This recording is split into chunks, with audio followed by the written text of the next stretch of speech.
जैसे मेरे बीएमटी के दिन बढ़ते जा रहे थे ट्रीटमेंट के होने के बाद, तो मेरी बॉडी में ऑल्दो अभी रिकवरी नहीं आ रही थी, बट जो उसके साइड इफ़ेक्ट थे वो थोड़ा कम हो गए थे। जैसे कि मैंने बताया लास्ट टाइम कि 11 दिन के बाद मैं थोड़ा बहुत खाना स्टार्ट कर दिया था मैंने, ऑल्दो मुझे नोज़िया हो रहा था, बट येस जो अल्सर का पेन था वो होना बंद हो गया था। बिकॉज़ मुझे लगता है कि अल्सर का पेन ही आप लोगों को मेनली प्रॉब्लम करेगा अगर आपके साथ भी ऐसा कुछ होता है तो।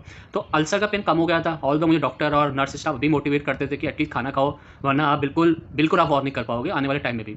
मैं थोड़ा बहुत खाता था, आई थिंक 1 और 2 बाइट्स ओनली, ज़्यादा नहीं खा पाता था उसके बाद नहीं। तो उसके बाद जो मेन प्रॉब्लम आती थी, एक वो मेडिसिन्स देते हैं, लाइक एनी ट्रांसप्लांट जब अब होता है तो मेनली जो मेडिसिन दी जाती है, किडनी ट्रांसप्लांट में भी दी जाती है, लीवर में भी दी जाती है, साइक्लोस्पिन नाम की एक ड्रिप चढ़ाई जाती थी मुझे, जो इंजेक्ट करी जाती थी उस समय। वो आपने जो साइक्लोस्पिन होती है वो या तो आपको एमएल में लेनी होती है या आपको इंजेक्शन के थ्रू ड्रिप में दी जाती थी। तो अब आईसीयू में आप हमेशा नहीं रह सकते, राइट, बिकॉज उसके चार्जेस इतने होते थे कि we can't bear it more. तो हमने सोचा कि चलो अब जैसे ड्रिप में तो चढ़ाई जा रही थी, अब हमें उसको अपने नॉर्मल मेडिसिन्स में लाना था, और मेडिसिन्स में लाने के लिए उसको एक एमएल में पीना होता है। ऑल्दो मुझे जो हॉस्पिटल में चढ़ाई जाती थी वो I think few ML only, 1.25 ML of 1.5 ML, इस तरह से पैरामीटर सेट होते थे बेस्ड ऑन द टेस्ट। और टेस्ट जो होता था वो होता था सीएमवी का test. Based on that CMV test वो डिसाइड करता था कितना साइक्लोस्पिन का डोज दिया जाएगा। अब हॉस्पिटल में तो वो अपने आप मेंटेन कर रहे थे कि कितनी देनी है, रेगुलर टेस्ट हो रहे थे सीएमवी के, और रेगुलर अदर टेस्ट भी हो रहे थे जो मेरी प्रोग्रेस देख रही थी। अब जब आपको घर के रिलीज़ करा जाएगा तो नेसेसरी है कि वो साइक्लोस्पिन वाली मेडिसिन आपको लेनी पड़ेगी घर पे।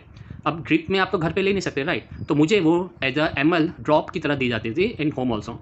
बट टू बी ऑनेस्ट वो 1.5 एमएल हो या 2.5 एमएल हो या वो जस्ट 1 एमएल भी हो, उसको पीने से ही पूरा आप कह सकते हैं कि नोज़िया इतना होता था कि उसकी स्मेल ही मेरे अब दिमाग और मेरी आँखों में और मेरी पूरी माउथ में बैठ गई थी। मैं उसकी जैसे मेडिसिन का नाम भी अभी भी सुन रहा हूँ तो यू वोंट बिलीव, मुझे अभी भी फीलिंग आने लग गई है वॉमिटिंग जैसे।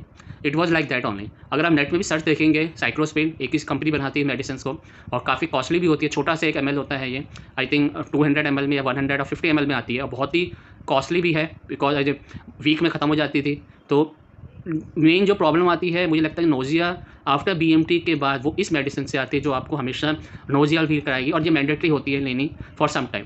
ऑल्दो इस मेडिसिन के भी बहुत साइड इफेक्ट है जो मुझे भी हुआ, जो मैं आने वाले वीडियो में आपको शेयर करूंगा, जिसकी वजह से मुझे एक पैरालिसिस का अटैक आया था right side of my body, जो कि पता लगा बाद में कि वो ओवरडोज ऑफ दिस साइक्लोस्पिन।